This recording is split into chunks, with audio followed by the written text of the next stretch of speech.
What's wrong with her? I don't know what's wrong with her. She's not breathing. The window's broken. I don't know what's wrong with her.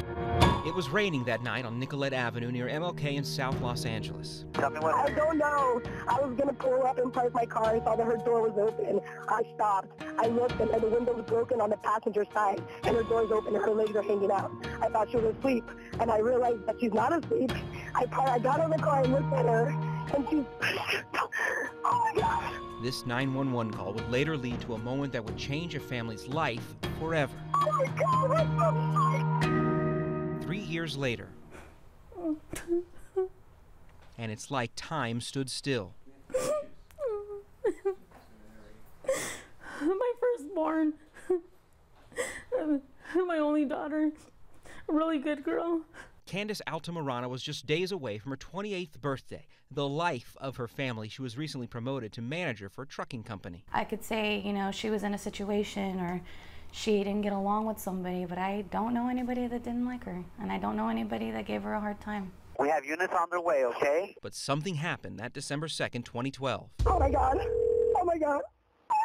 Detectives say the frantic 911 call came from one of Candace's friends who was with her just an hour earlier.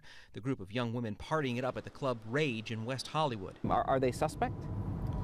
At this point, everybody's suspect. Detective Eloy Ochoa, part of South Bureau's Criminal Gang Homicide Division, says Altamirano left the club without her friends that night and waited for them outside one of the girls' apartment just north of LA's Crenshaw district. She chose to park in the red zone. When they responded to a crime scene. The victim had been transported to the hospital. The Criminal Gang Homicide Division of LAPD provided these evidentiary photos exclusively to NBC4. They show Altamirano's truck, the side window blown out, shell casings scattered across the pavement and in the grass.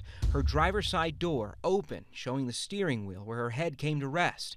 She was still breathing when paramedics got her to the hospital. He's like, well, you know, this is always the hardest part for me. Candace's mother had to ID her daughter's bullet-riddled body. And he says, no, I'm sorry. I tried to save her, but I couldn't.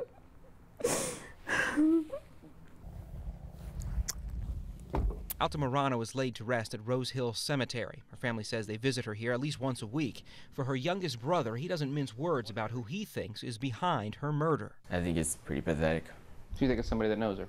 Definitely.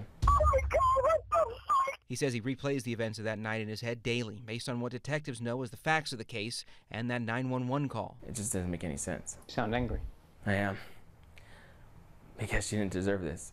While detectives say they have the facts of the case lined up, that one piece of evidence that could lead them to the killer eludes them. Is it frustrating that you don't have what you need to close this? Well, it's always frustrating. We don't have eyewitnesses telling us they know who did it. They've received a confession from that person telling them exact details about what they did and why they did it. And no murder weapon. Evidence points to a walk-up shooting, the shooter approaching from the sidewalk as Altamirano sat in her pickup truck. There's several windows out here. There's a view that's not obstructed, so I'm sure someone might have seen something more than what they're telling us. And in a case like this, you could say that time might actually be on our hand now, because if someone did something, it always seems that people have to get it off their chest. And for Candace Altamirano's family, just please tell. Let her rest, let us rest as a family. A simple hope for justice. They need to be accounted for it. It's not okay. I want the person who did this to her to feel the pain I feel.